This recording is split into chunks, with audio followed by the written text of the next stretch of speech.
Harry and Meghan news. So a lot of people are reporting that they have been evicted. Have they? Their spokesperson confirmed that they have been asked to vacate their royal residence, Frogmore Cottage. Sources say they were informed of the move days after Prince Harry's memoir, Spare, hit the shelves. So back in 2020, the couple repaid $3 million of public money they used to renovate the 5-bedroom cottage. As for who's moving in, there are reports that Prince Andrew has been asked to leave his residence at Royal Lodge and move into Frogmore, but apparently he's not happy about it. Andrew has lived in the 30-room estate since 2004, but of course has that little scandal, right, over his connection to Jeffrey Epstein. Erica, go. Okay, let me just first say, whoever wrote this story asking if they had been evicted has clearly never had been evicted. Okay, that's somebody who has gone through the eviction process. I'm gonna tell you that's not how they do it. How they do it? You get a notice on your door, and then it's like maybe another notice if you lucky, and then there's like a whole sheriff situation. Scary. So I'm not trying to be funny about it. I'm just saying whoever wrote this story don't know the process. Yes, it's impossible to get evicted from a cottage. you can be asked to leave a cottage. You don't get evicted from a cottage. That's very funny. Okay, two things real quick. So first, I just want to say you and Erica really dove deep into all things Harry and Meghan on the Comeback podcast. So I feel like you both are experts. Well, Harry must have known this was going to happen. Anyone around him is going to say, you put this out here, the following consequences are going to occur. You think the royal family isn't going to do anything? And he had to say, what's the risk? What's the reward? I tell my truth, and I probably lose property, I lose money, I lose titles, and that had to be okay with him and his wife. And it was, and that's fine. The idea that Prince Andrew is moving in is absolutely repulsive. I also say this for optics. King Charles isn't doing great. People don't really love him, I'll be honest. He's not getting a lot of big approval ratings. And when they asked people to sing his coronation, everybody turned him down. Every single human being, including the Spice Girls. Why show your optics that you're going to put Prince Andrew, or Andrew, I don't even want to say Prince, and you're going to give him free stay? How do you think that's going to help your optics, King Charles? Bad idea for PR, bad idea for morality. Bad, bad, bad.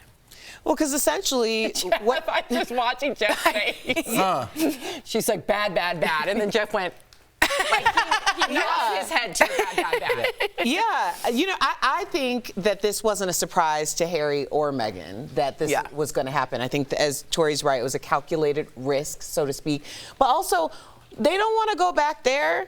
Like, why would they want to go back there? And the fact that they put $3 million into the rent, like their own money, is saying a lot. That they were like, all right, we're going to take this L, because essentially at that point, they never owned that. That was always going to belong to the royal family. It was going to be a part of the monarch's property. So that's like renovating a rental home. Like, you know that you're not going to benefit from that. It's just, this is what we're doing in order to get it up to par for us to live in. So I don't think that they're shocked, and I don't think they're hurt. Yeah. I just can't imagine inviting someone to Frogmore Cottage. Like, would you, like, I just think it's ridiculous. I just do. It's just, all of it is. Like, I'm going to put Harry and Meghan aside because they have stepped away from the institution.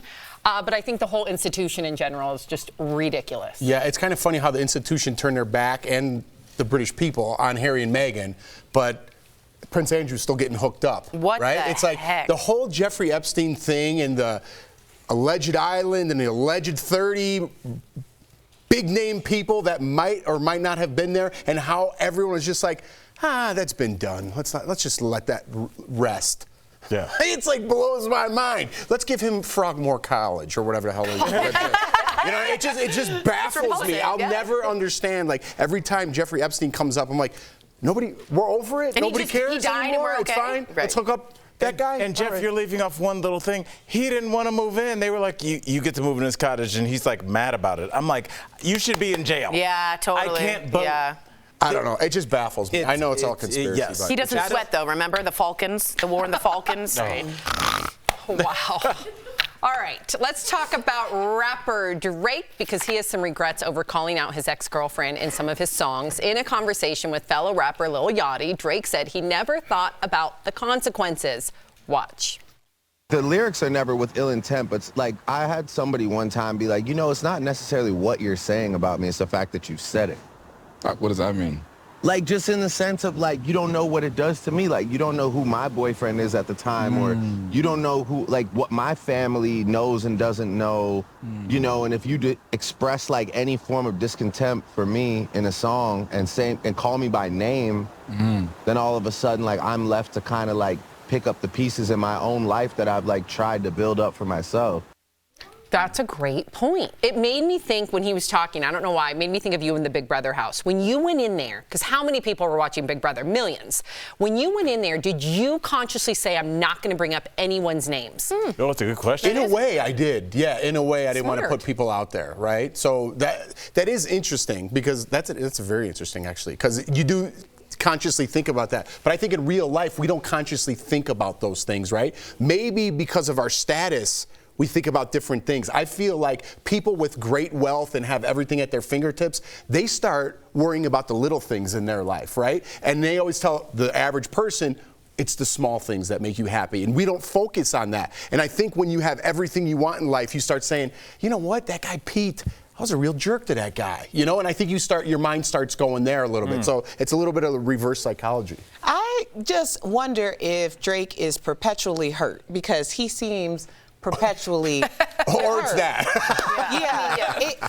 Because I feel like you were talking about the fact that you thought about not putting people out there in the Big Brother house, and there's been like a whole body of work that Drake has kind of benefited from putting people out there. I know people make the Taylor Swift reference, but she's never named anyone. She has. Dear John, Harry Styles, she has.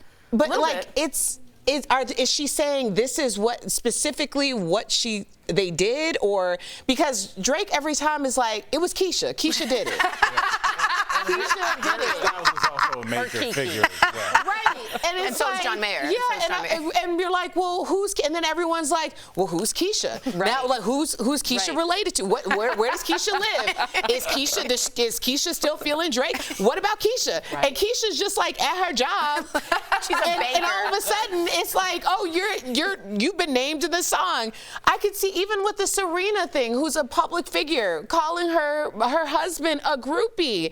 Like, sir, he started Reddit. That is her husband. Yeah. And he started Reddit. But he is a rapper. Like, he is allowed to call people out. I'm not saying the guy from Reddit can defend himself. He's got $50 and he billion. did. He said he's the biggest groupie of his daughter and his wife. Right. I get, and I love that. I do understand that there is a, like, you don't kind of punch down. But I've even noticed, even though we're regular folks, when I'm in podcasts, on the fly, I'll change people's names because I know that you can do a deep dive now. And if I say one of my female co-hosts, they can narrow it down, and you do enough digging, you can figure out anything you want to figure out, depending on how much time you're willing to dedicate. He calls Tori Dory and Erica Barrica.